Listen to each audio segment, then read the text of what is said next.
여호수아 10장 1절에서 14절 말씀을 한 절씩 교독하시겠습니다.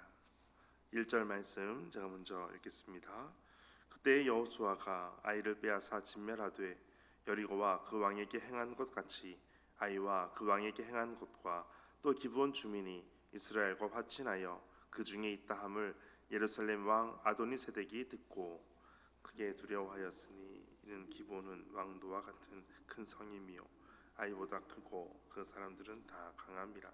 예루살렘 왕 아도니세덱이 헤브론 왕 호암과 야르뭇 왕 비람과 라기스 왕 야비야와 에글론 왕 드빌에게 보내어 이르되 내게로 올라와 나를 도우라. 우리가 기브온을 치자. 이는 기브온이 여호수아와 이스라엘 자손과 더불어 화친하였음이라 하매 아모리 족속의 다섯 왕들 곧 예루살렘 왕과 헤브론 왕과 야르뭇 왕과 라기스 왕과 에그론 왕이 함께 모여 자기들이 모든 군대를 거느리고 올라와 기브온에 대진하고 싸우니라. 기브온 사람들이 길갈 진영에 사람을 보내어 여호수아에게 전하되 당신의 종들 돕기를 더디게 하지 마시옵고 속히 우리에게로 올라와 우리를 구하소서. 산지에 거주하는 아모리 사람의 왕들이 다 모여 우리를 치나이다 하며 여호수아가 모든 군사와 용사와 더불어 길갈에서 올라가니라.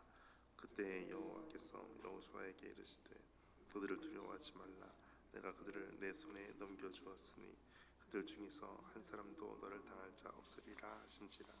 여호수아가 길갈에서 밤새도록 올라가 갑자기 그들에게 이르니 여호와께서 그들의 이스라엘 앞에서 패하게 하심으로 여호수아가 그들을 기브온에서 크게 살육하고 베트론에 올라가는 비탈에서 추격하여 아세가와 마케다까지 이르니라. 그들이 이스라엘 앞에서 도망하여 베트론의 비탈에서 내려갈 때에 여호와께서 하늘에서 큰 우박 덩이를 아세가에 이르기까지 내리심에 그들이 죽었으니 이스라엘 자손의 칼에 죽은 자보다 우박에 죽은 자가 더 많더라. 여호와께서 아모리 사람의 이스라엘 자손에게 넘겨주던 날에 여호수아가 여호와께 아뢰어 이스라엘의 목전에서 이르되 태양아 너는 기브온 위에 머무르라. 달아 너도 아일론 골짜기에서 그리할지어다 하며 태양이 머물고 달이 멈추기를 백성이 그 대적에게 원수를 갚기까지 하였느니라. 야살의 책에 태양이 중천에 머물러서 거의 종일토록 속히 내려가지 아니하였다고 기록되지 아니하였느냐. 여호와께서 사람의 목소리를 들으신 이날은 전에도 없었고 후에도 없었다니 이는 여호와께서 이스라엘을 위하여 싸우셨음이니라. 아멘. 주님의 말씀입니다.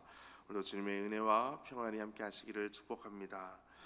그때의 여호수아가 아이를 빼앗고 진멸하고 또 여리고와 그 왕에게 행한 것을 아이와 같이 그 왕에게 행한 것과 또 기브온 사람들이 이스라엘과 화친했다라고 하는 것 그리고 이스라엘과 그 가운데 함께 있다라는 얘기를 듣고 예루살렘 왕 아도니세덱이 그것을 다 듣습니다. 성경에 예루살렘이라는 곳이 오늘 본문 여기에 처음 등장합니다. 예루살렘 왕은 아도니세덱이라고 하는 이름을 가지고 있습니다. 아도니세덱은 이름 왕이라는 뜻을 가지고 있습니다. 그래서 멜기세덱 할 때도 세덱은 왕이라는 뜻입니다. 그래서 아도니세덱은 나의 주는 왕이다라는 뜻을 가지고 있습니다. 이 예루살렘 이곳을 이제 보게 되는데 그들이 크게 두려워하였습니다. 그것은 다시 또 하나의 이유가 있는데 2절을 보면 이는 기브온은 왕도와 같은 큰 성이다. 왕도라고 하는 것은 왕궁이 있는 도시를 말합니다. 그만큼 큰 도시입니다. 단순히 크다라는 것뿐만 아니라 이 성은 아이보다 크고 그 사람들이 다 강하다. 아이 성을 점령할 때에 이스라엘 백성들이 그렇게 큰 실패를 겪었던 그런 것을 경험해 볼 때 아이 성은 작지만 만만치 않은 성이었습니다. 그러나 기브온 이 성은 더 크다라고 하는 것입니다. 그리고 그 사람들은 다 강하다. 그런데 이 사람들이 지금 예루살렘과 화친하여 이스라엘 가운데 있었다라고 말씀하고 있는 것입니다. 그래서 예루살렘 왕 아도니세덱은 이제 헤브론 왕과 야르뭇 왕과 라기스 왕과 에글론 왕 이렇게 다 같이 모여서 이제 기브온을 치자라고 같이 동맹을 맺습니다. 4절에 기브온이 여호수아와 이스라엘 자손과 더불어 화친하였습니다. 이 이유를 가지고 기브온을 치려고 합니다. 그리고 이제 그들과 싸우기 위해서 대진하고 있을 때 기브온 사람들이 길갈의 진영에 있는 곳에 사람을 보냅니다. 그리고 여호수아에게 전하는 것이 6절입니다. 당신의 종들을 돕기를 더디게 하지 마시고 속히 우리에게 올라와 우리를 구하소서. 산지에 거주하는 아모리 사람들의 왕들이 다 모여 우리를 치나이다. 우리가 지금 그 연합군에 의해서 지금 크게 위험을 갖고 있습니다. 이것을 전합니다. 그래서 여호수아는 어떻게 합니까? 기브온 사람들은 그들이 볼 때는 종들입니다. 그런데 여호수아는 종들을 위해서 싸우러 올라가게 됩니다. 7절에 여호수아가 모든 군사와 용사와 더불어 길갈에서 올라가니라. 올라간다라고 하는 표현이 맞습니다. 예루살렘 성이 높이 있는 것처럼 이 기브온도 높은 지대에 있습니다. 그리고 그것을 올라갈 때 중요한 것은 이제부터 시작이 됩니다. 8절 함께 읽겠습니다. 시작. 그때에 여호와께서 여호수아에게 이르시되 그들을 두려워하지 말라.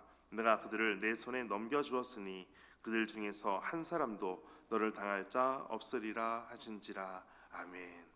여호수아는 종들이었던 기브온 사람들을 위해서 싸우러 올라가는 그 중에 그때에 여호와께서 여호수아에게 하시는 말씀입니다.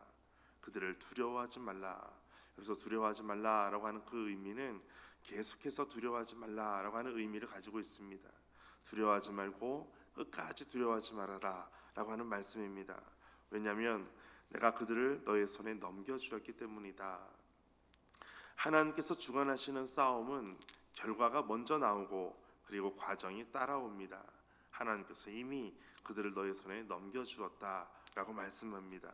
얼마나 든든합니까? 하나님께서 이미 우리에게 승리를 약속해 주시고 보상해 주십니다. 보장해 주십니다. 이처럼 모든 결과가 하나님께 있습니다. 우리의 싸움도 마찬가지입니다. 우리 영적 전쟁도 결국 하나님께서 우리로 하여금 승리케 하실 것을 믿습니다. 그래서 그것을 요한계시록에도 보면 끝까지 싸워 이기는 자에게 하나님께서 승리의 면류관, 의의 면류관을 우리에게 주신다라고 말씀하고 있습니다. 오늘 성도들은 누구인가? 하나님께서 이 모든 승리를 약속해 주신 사람들, 하나님께서 보장해 주신 사람들, 그 사람들이 바로 하나님의 사람, 성도라는 것입니다. 오늘 끝까지 승리를 경험하게 되시기를 축복합니다. 이제 9절에 여호수아가 길갈에서 밤새도록 올라가 갑자기 그들에게 이르니, 여호수아는 기브온 종들을 돕기 위해서 밤새 올라갑니다. 그러면 하나님은 어떻게 하시는가? 하나님은 하나님의 종, 하나님의 백성을 위해서 싸우시는 것입니다. 여호수아는 기브온 종들을 위해서, 하나님은 하나님의 종들을 위해서 싸우고 계십니다. 이제 10절, 여호와께서 그들을 이스라엘 앞에서 패하게 하심으로, 이 말씀이 중요합니다. 이스라엘 백성들이 여호수아와 함께 올라갔던 사람들이 그 전쟁을 승리케 합니다. 그런데 중요한 것은 이 모든 전쟁은 10절에 있는 것처럼 여호와께서 그들을 이스라엘 앞에서 패하게 하셨다라는 것이 중요합니다. 내가 잘해서, 내가 뭔가 전략을 잘 세워서, 내 힘이 세서가 아니라 하나님께서 이렇게 하셨다라는 것입니다. 그리고 여호수아가 이제 그 뒤에 그들을 기브온에서 크게 살육하고 베트론에 올라가는 비탈에서 추격하여 아세가와 막게다까지 이르니라. 이 모든 것은 하나님께서 이렇게 그들을 패하게 하셨다라고 말씀하는 것입니다. 그리고 이제 11절, 그들이 이스라엘 앞에서 도망하여 베트론의 비탈에서 내려갈 때에 이제 중요한 것이 또 나타납니다. 여호와께서 하늘에서 큰 우박 덩이를 아세가에 이르게까지 내리심에 그들이 죽었으니 이스라엘 자손의 칼에 죽은 자보다 우박에 죽은 자가 더 많았더라. 아멘. 여기서 이 우박이라고 하는 그 의미는 큰 돌들이라는 뜻을 가지고 있습니다. 하나님께서 큰 돌들을, 우박을 보내셔서 이스라엘의 자손의 칼에 죽은 자보다 이 돌들로, 우박으로 죽은 자가 더 많았더라. 하나님께서 더 큰 많은 일들을 하셨음을 말씀하고 있습니다. 내가 열심히 칼로 죽이는 것보다 하나님께서 하시는 일들이 더 큽니다. 내가 아무리 열심히 농사를 짓고 땅을 기경하고 씨를 뿌리고 아무리 노력을 해도 하나님께서 날씨 한번 망가뜨려 주시면 아무것도 거둘 수가 없는 것처럼 하나님께서 하시는 일들이, 하나님의 손이 우리에게 크다라는 것을 보여주고 있습니다. 이제 12절에는 여호와께서 아모리 사람의 사람을 이스라엘 자손에게 넘겨주시던 그날에 여호수아가 여호와께 이렇게 아뢰옵니다. 이스라엘의 목전에서 이르되 태양아 너는 기브온 위에 머무르라 달아 너는 아얄론 골짜기에서 그래야 할지어다. 이 말씀을 묵상하면서 여호수아가 태양과 달이 멈춰 있도록 하는 것을 어떻게 요구할 수 있었을까? 이것을 어떻게 요청할 수 있었을까? 그것을 고민해 봅니다. 본문에 나타나 있지 않지만 하나님께서 이 모든 대화 가운데 태양과 달을 향해서 한번 명해보라 이렇게 말씀하지 않았었을까? 그런 추측을 해보기도 합니다. 어쨌든 알 수는 없지만 여호수아는 태양과 달을 향해서 기브온과 아얄론 골짜기에 그렇게 머물러 있으라라고 선포합니다. 그때 신비한 일이 발생합니다. 13절 같이 읽겠습니다. 시작. 태양이 머물고 달이 멈추기를 백성이 그 대적에게 원수를 갚기까지 하였느니라. 야살의 책에 태양이 중천에 머물러서 거기 종일토록 속히 내려가지 아니하였다고 기록되지 아니하였느냐. 아멘. 그대로 이 모든 선포한 대로 이루어지게 됩니다. 태양이 멈출 수 있는 것, 달이 멈출 수 있는 것 여호수아가 어찌 그것을 알 수 있었겠습니까? 그런데 선포했더니 그 선포한 그대로 하나님께서 만들어 주셨습니다. 마지막 14절에는 여호와께서 사람의 목소리를 들으신 이 같은 날은 전에도 없었고 후에도 없었나니 이는 여호와께서 이스라엘을 위하여 싸우셨음이니라. 아멘. 오늘 말씀의 결론입니다. 하나님께서 이스라엘을 위하여 싸우셨다라는 것입니다. 수많은 기적이 있습니다. 그러나 우주적 개입은 오늘 말씀처럼 전무후무한 것입니다. 왜냐하면 하나님의 백성을 위해서입니다. 이 모든 놀라운 기적은 하나님의 백성이 다칠까 봐 이와 같이 하시는 것입니다. 시편 121편 말씀이 있습니다. 시편 121편의 3절에서 8절을 보시면 여호와께서 너로 실족지 않게 하시고 너를 지키시는 이가 졸지도 아니하신다. 이스라엘을 지키시는 이는 졸지도 아니하시고 주무시지도 아니하시리로다. 여호와는 너를 지키시는 이시라. 여호와께서 너를 지켜 모든 환난을 면하게 하시며 내 영혼을 지키시리로다. 여호와께서 너희의 출입을 지금부터 영원까지 지키시리로다. 아멘. 하나님께서 이 모든 전쟁을 하나님의 백성을 위해서 하시는 것을 말씀하고 있습니다. 오늘도 하나님께서 우리를 지키시고 보호하시고 인도하심을 충분히 경험하는 하루 되시기를 주의 이름으로 축복합니다. 함께 기도하겠습니다. 하나님, 세상의 적대와 위협에도 우리가 두려워하지 않는 것은 하나님께서 우리의 편이 되시기 때문입니다. 우리의 생각을 뛰어넘어 도우시는 하나님의 능력을 바라보며 간구를 멈추지 않게 하여 주옵소서. 말씀으로 주시는 확신을 붙들고 우리를 위해 싸우시는 하나님을 찬양하고 경배하게 하여 주옵소서. 오늘도 주의 이름을 높여드리며 주님을 찬양합니다. 주님만 영광을 받으시옵소서. 이 모든 말씀 예수님의 이름으로 기도하옵나이다. 아멘.